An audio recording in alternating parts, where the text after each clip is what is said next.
அஸ்ஸலாமு அலைக்கும் வரஹ்மத்துல்லாஹி வபரகாத்து. இன்றைக்கு நான் இந்த வீடியோவில் உங்கள்கிட்ட செல்ல போகிறது ஈரான்ட ஒரு முக்கியமான ட்ரோன் ஒன்றை பற்றி தான் கொண்டு அதுக்கு ஹதீத் 110 சொல்லிய பேரால் அழைக்கப்படுற இந்த drone under water stealth suicide drone ஒன்று தான் இது. இந்த ட்ரோனில் கொண்டு மிக முக்கியமாக நடத்தப்படக்கூடிய தாக்குதல்கள். இந்த ட்ரோனை பற்றின ஒரு சின்ன ஒரு குறிப்பிட்டான் இது. இதில் ரேஞ்ச் எடுத்தேன்னு சொன்னாக்கா 350 500 கிலோமீட்டர் வரையும் கொண்டு செல்லக்கூடியது.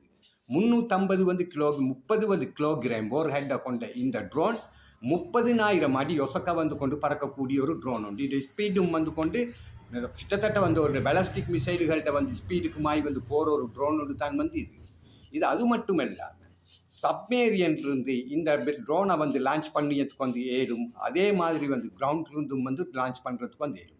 இதில் டார்கெட் சொல்லி எடுத்தேன்னு சொன்னாக்கா மிலிட்டரி பேஸ் இருக்கிற கமாண்ட் சென்டர் இருக்கிற அடுத்த ஆர்மட் வெஹிக்கல் போன்ற வெஹிக்கல்கள் இந்த மெர்காவா டேங்க்ஸுகள் இருக்கு. யுத்த பீரங்கியல் அந்த மாதிரியான யுத்த பீரங்கியல் மீது கொண்டு மிக எளிதான முறையில் கொண்டு ரேடார்ட கொண்டு கண்களுக்கும் படாமல் எளிதான முறையில் தாக்குதல் நடத்தக்கூடியதுக்குரிய ஒரு மிக முக்கியமான ட்ரோன் ஒன்று தான் இது. இதில் குரூஸ் மிசைல்களும் பொருத்தப்பட்டிருக்கு. அந்த குரூஸ் மிசைல்களை வச்சும் அந்த டாக்கெட்டுகளை மிக துல்லியமான முறைகளில் கொண்டு அழிச்சிடியத்துக்கு ஏறும்.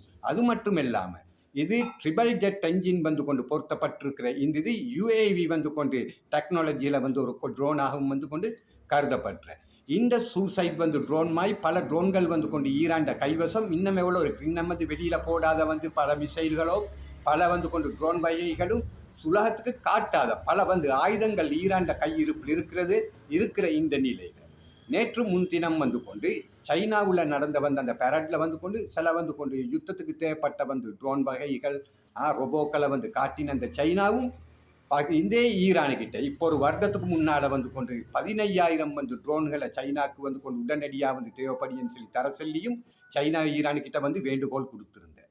இந்த அடிப்படையில் இந்த ட்ரோனை பற்றின உங்கள்கிட்ட கொண்டு கருத்துக்களை நீங்கள் கமெண்ட்ஸ்கள் மூலம் எனக்கு பதிவிடுங்கோ. அஸ்ஸலாமு அலைக்கும் வரஹ்மத்துல்லாஹி வபரகாத்துஹு.